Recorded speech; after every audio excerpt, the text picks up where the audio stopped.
नमस्कार बांधवांनो, लोकसभेची निवडणूक आता जवळ आलेल्या आचारसंहिता 1-2 दिवसांमध्ये लागेल. अशा परिस्थितीमध्ये मराठा समाजानं प्रत्येक गावातून एक उमेदवार, मतदारसंघामध्ये 1000 उमेदवार द्यायचे असे ठरवलेलं आहे. त्या पार्श्वभूमीवरती आजच्या व्हिडिओमध्ये आपल्याला हे पाहायचं आहे की धनगर समाज असेल, मराठा समाज असेल, मायक्रो ओबीसी असेल, ह्या सर्वांवरती सरकारनं जो अन्याय केला आहे आणि त्या अनुषंगानं मराठा समाज जे काही हे उमेदवार उभे करणार आहे या संदर्भात नेमकं काय केलं पाहिजे ते आपण पाहण्याचा प्रयत्न करू.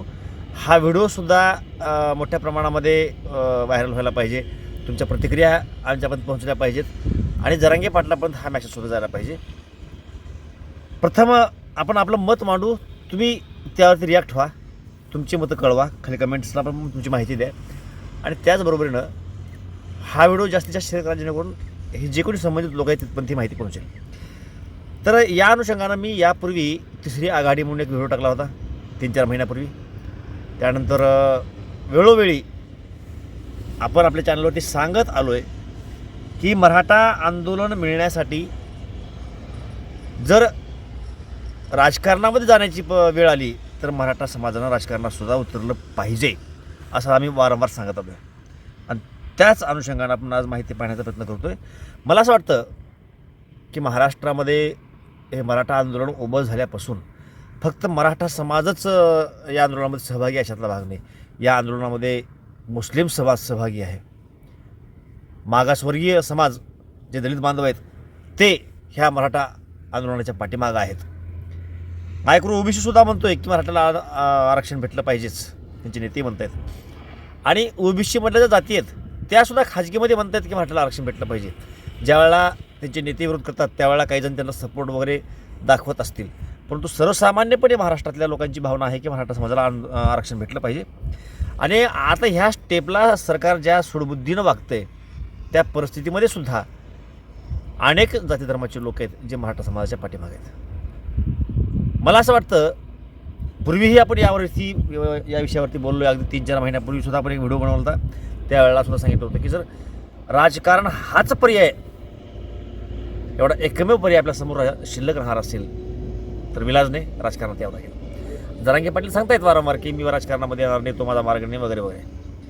ऐन वेळेला मराठा समाजाचा जर काही फोर्स वाढला तर ते एखाद्यावेळेस तयार होतीलही, किंबहुना मराठा समाजानं फोर्स वाढवला पाहिजे, त्यांनी होकार द्यावा आणि त्यांना प्रत्यक्षात थांबायचं नसेल तर त्यांच्या वतीनं कुणी काय उभं करत नाहीत, त्यांना ते उभं करावं.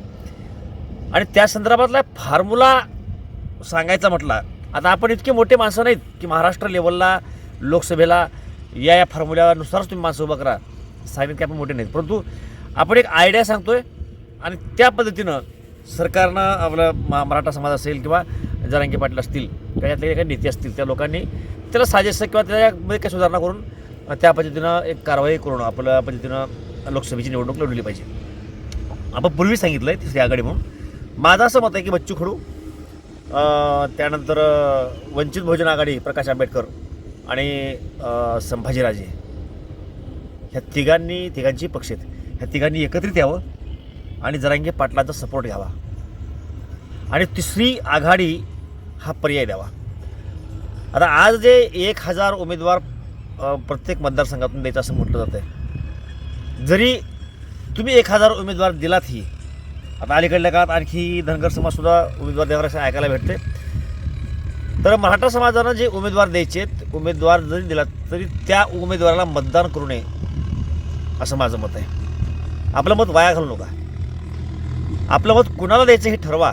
ही तिसरी आघाडी जर तयार केली आहे म्हणून तर तिसऱ्या आघाडीमध्ये सर्व जाती धर्माचे लोक घ्यावेत.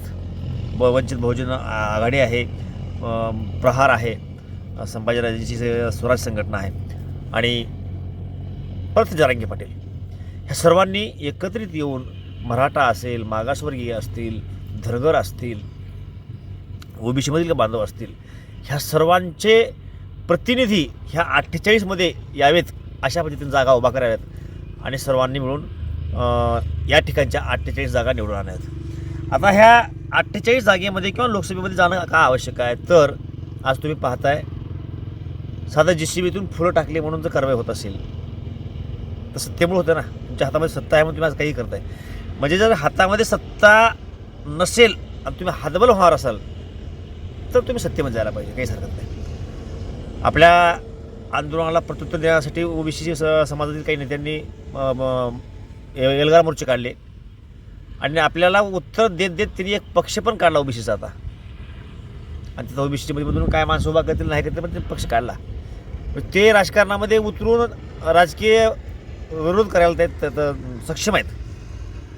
त्याच्यामुळं तुम्हाला नवीन जरांगे पाटलांना सुद्धा विनंती असणार आहे की तुम्ही नवीन पक्ष भले नका काढू, परंतु काही उमेदवार आपण उभा करावेत आणि सपोर्ट करावा आपल्या सकल मराठा बांधवाचा किंवा आपल्या क्रांती मोर्चाच्या बॅनरखाली त्याला सपोर्ट करावा, क्रांती मोर्चाचा सपोर्ट. आणि जे काही ह्या आंदोलनामध्ये सहभागी जरांगे पाटील असतील, अतिश सराटे असतील, बाळासाहेब सराटे असतील, इतर जे काही विनोद पाटील आहेत, आणखीन लोक आहेत, हे सर्वांनी एकत्रितपणे येऊन मराठा समाज, मुस्लिम समाज, बौद्ध समाज, धनगर समाज आणि ओबीसीमधील इतर जाती या सर्वांनी एकत्रित यावं. निश्चितपणे महाराष्ट्रामध्ये एक नवीन क्रांती झाल्याशिवाय राहणार नाही आणि एक नवीन पद्धतीचं राजकारण महाराष्ट्रामध्ये चालू होईल. हे जे एक गलिच्छ राजकारण महाराष्ट्रामध्ये आहे असं बोललं जातं आहे, त्याला एक पर्याय भेटेल. म्हणजे लोकांना पर्याय महायुती आणि महाविकास आघाडी हे दोन पर्याय सोडून तिसरं कोणाला मतदान करायचं हा लोकांसमोर पर्याय नेतो. तो पर्याय आपण द्यावा. बाकी लोक निवडतील महायुतीला मतदान करायचं आहे, महाविकास आघाडीला करायचं आहे की ह्या तिसऱ्या आघाडीला करायचं आहे, परंतु एक पर्याय मात्र निश्चितपणे द्यावा असं मला वाटतं. आणि या विषयावरती आपण जे पाहणारे लोक आहेत, तुम्ही खाली आपल्या कमेंट्स मतं कळवा की तुम्हाला काय वाटतं की मराठा आणि वंचित एका जागी यावं, की मराठा वंचित आणि प्रहार एका जागी यावं, की स्वराज संघटना, प्रहार आणि वंचित आघाडी ह्या तिघांनी एकत्रित येऊन जरांगे पाटलांसोबत घेऊन तिसरी आघाडी काढावी. तुमचं मत काय हे निश्चितपणे कळवा. आणि मराठा समाजाचे जे काही 1000 मतं उमेदवार उभा करायचं असं ठरलेलं आहे, तर माझं असं मत आहे की त्या उमेदवाराला मतदान पडू नये, त्यांना मतदान करायचं नाही. कारण आपलं मत वाया घालू नका. त्यांना मतदान केलं तर तुमचं जे काही लढाई चालू आहे त्याला काही चान्स राहणार नाही. त्याच्यामुळं मतदान कोणाला करायचं ठरवा, त्यांनाच मतदान करा. उमेदवार भले तुम्ही उभा करचाल, त्यांना मतदान करून मत वाया घालू नये असं माझं मत आहे. या बाबतीमध्ये सुद्धा आपले मतं आवश्यक आहेत. परंतु राजकारणामध्ये तुम्ही जे काही उमेदवार उभे करणार आहेत हे 1000 सोडून देऊन राजकारणाच्या व्यतिरिक्त आघाडीच्या माध्यमातून जे काही उमेदवार उभा करचाल ते निवडून येतील अशा पद्धतीनेच उमेदवार द्यावेत. आणि राजकारणामध्ये ह्या सत्तेमध्ये आपला सहभाग नोंदवावा, तरच मराठा असेल, जे काही बहुजन आहेत यांना न्याय भेटू शकेल. मग त्याचा मराठा आला, मागासवर्गीय आले वंचित बहुजनच्या माध्यमातून, धनगर समाज आला, ओबीसी समाज आला, ओबीसीमधल्या काही छोटे मोठे लोक सोडले तर बाकी ओबीसी समाजसुद्धा मराठा आरक्षणाच्या पाठीमागच आहे. त्यामुळे सर्वांनी एकत्रित यावं आणि त्यानंतरच्या काळामध्ये जशी लोकसंख्या त्या हिशोबानं आरक्षण अशा पद्धतीचे एक अंमलबजावणी करता येऊ शकेल. कारण हे आरक्षणधारजीने लोक आहेत. बच्चू कडू असतील, आंबेडकर असतील, जरांगे पाटील असतील किंवा मग छत्रपती शाहू महाराजांचे पुढची पिढी ही संभाजीराजे असतील, हे सर्व लोक आरक्षणधारजीने आहेत. यांना आरक्षणाला पाठिंबा करणारे लोक आहेत हे. आणि त्यामुळे हे सत्तेमध्ये आल्याच्यानंतर सर्वांना समान न्याय मिळू शकतो. आणि त्या अनुषंगानं एकत्रितपणे येऊन ही इलेक्शन कसं लढवता येईल यासाठीचा प्रयत्न आवश्यक आहे. आणि वेळ कमी आहे, त्यामुळे आपल्या प्रतिक्रिया निश्चितपणे कमेंटला कळवा. हा व्हिडिओ व्हायरल करा. आपण हाच व्हिडिओ म्हणून नाही, अनेक लोक आहेत या संदर्भामधले मतं मांडणारे, यावरती आता फटाफट रिॲक्ट होणं आवश्यक आहे. आणि जरांगे पाटील असतील किंवा हे जे कोणी हे पुढाकार घेऊ शकतील, मग प्रहारमधून पुढाकार घेतला जाईल, संभाजीराजाकडून घेतला जाईल किंवा मग वंचित बहुजन आघाडीकडून आंबेडकरांकडून घेतला जाईल, कोणतं पुढाकार घेईल आणि ही एक नवीन यंत्रणा उभा करून तिसरा पर्याय करून देऊ शकेल, त्या अनुषंगानं हालचाली होणं आवश्यक आहे असं मला वाटतं.